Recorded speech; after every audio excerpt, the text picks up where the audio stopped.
We have a lot of news to get to this morning, but first, we're discussing a new column on clicktohouston.com dedicated to raising awareness about missing persons in Houston.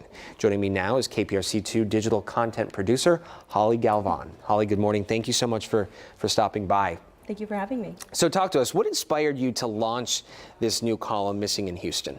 Yeah, so I've been involved for the last couple of years in some online organizations where we look at unidentified people, specifically in the Houston area, and try to connect them with missing persons cases. One such case was Calvin Mimbwambo, an exchange student from Africa. His body was found in Galveston. It was unidentified for a period of time. We actually had Othram, who did a DNA panel and found out that he was from East Africa. One of those communities I'm in had found the match, but they were located outside of the U.S., so I called it in. But I mean, more specifically, I do this for the families. You know, I really feel for them. A lot of the times they don't get news coverage, and that's something we here at KPRC can help them with. Yeah, this was part of my motivation in launching Solvable. So we're going to have to work in tandem together. I think we could get a lot of a lot of answers for our community. This is a really great effort. You know, talk to us about why it's important to continue to have these conversations, not just for the families, but also the victims. For sure. You know, awareness is really key. You never know who we can reach, who might read the story and say, pass it on to someone else who might have information, especially in a lot of these long-term missing cases that maybe originally they were identified as a runaway, so they didn't get any news coverage. Yeah. You know, we were shooting a Solvable this past week, last Friday actually, down in Galveston County, and I was talking to one of the investigators, and he brought up something that I thought was very interesting, and really to our point on why it's important to continue these conversations, and that is, you know, so often he hears from people, oh wow, I thought that was solved.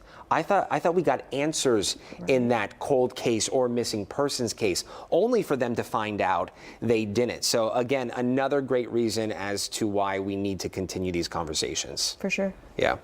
Talk to us about the reaction. What has the reaction been like from folks with this column?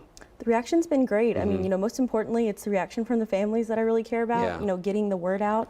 I think y'all will hear a little bit from Kristen's family, her mother, Robyn. You know, just trying to get the word out there for the families, and then also, you know, just spreading the word to the local community.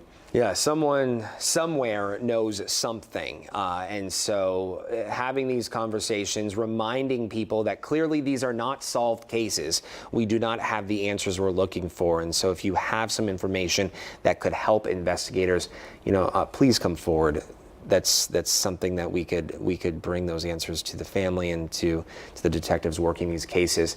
How can people with missing loved ones get in contact with you in hopes of you sharing their stories? They can email me, hgalvan@kprc.com. You know, I'm really hoping to connect with some long-term families, maybe someone that went missing years ago, and we can get some more current coverage on the situation. Yeah.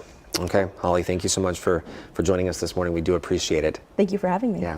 As Holly just mentioned, behind every missing persons case is a family, a friend, a neighbor, all wondering where their loved ones are, searching for answers to hopefully one day reunite with their loved one.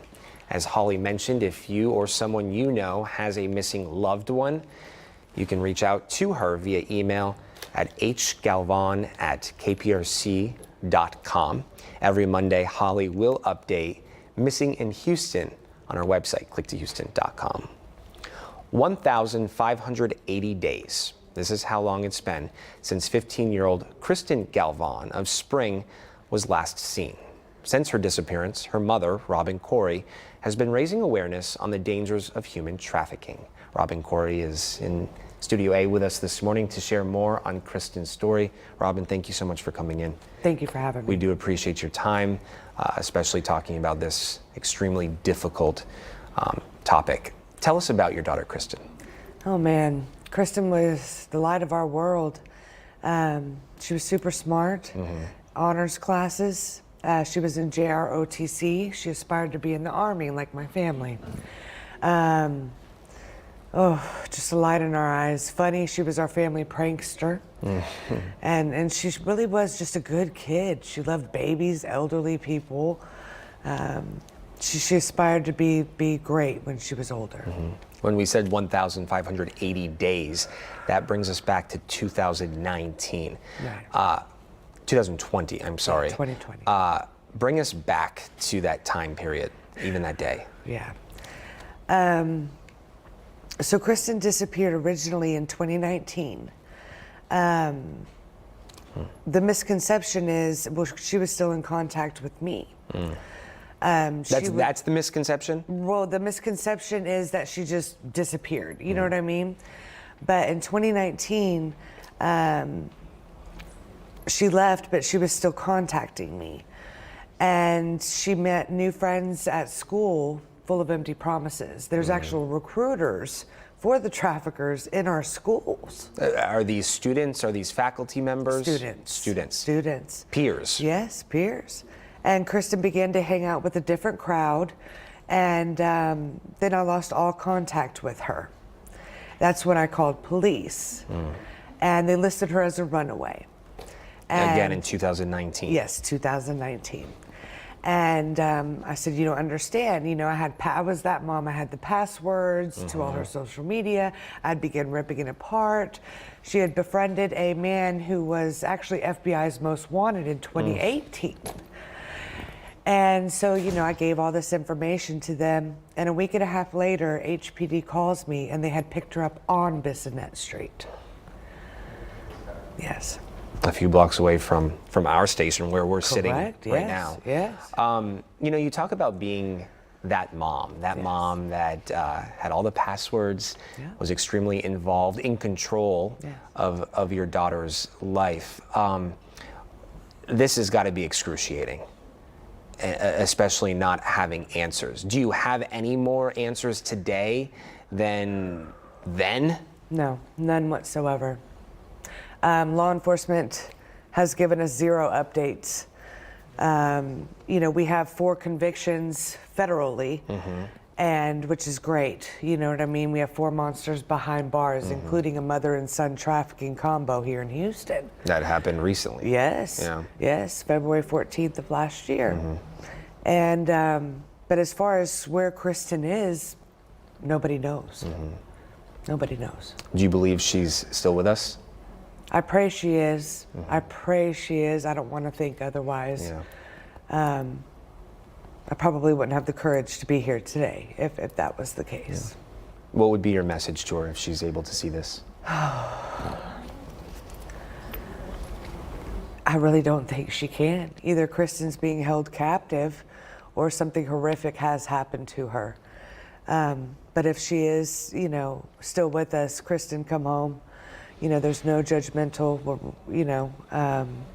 we're going to get these monsters and put them where they belong. This is not your fault.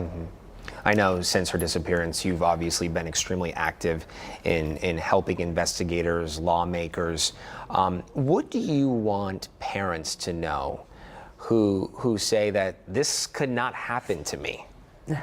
I want parents and children to know that monsters really do exist. And they come in forms of parents, mother-son trafficking combos.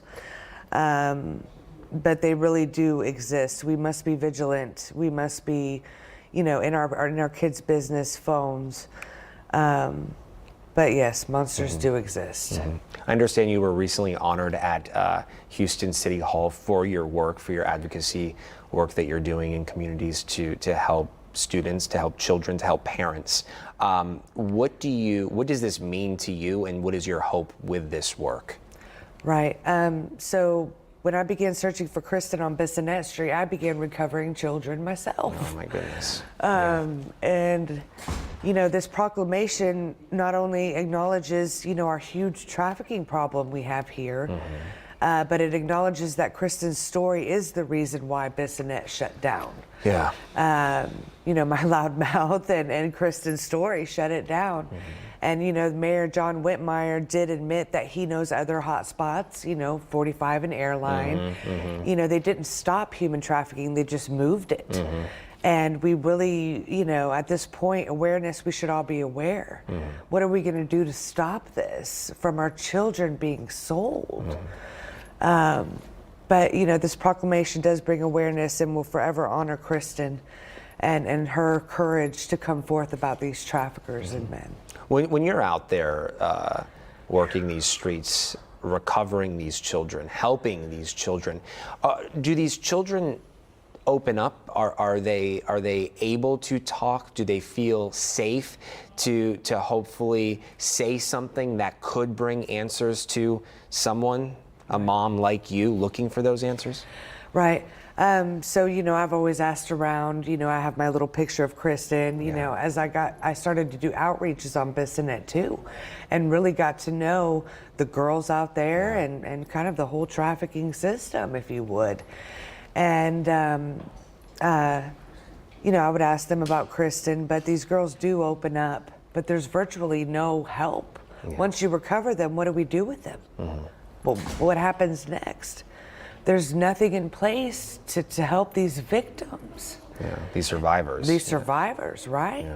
Right, exactly. Surviving such an ordeal, and then, you know, having apparently no space. You know, and that's something. This is truly an epidemic plaguing our community in the state of Texas, and so hopefully we can get answers for you and help for them.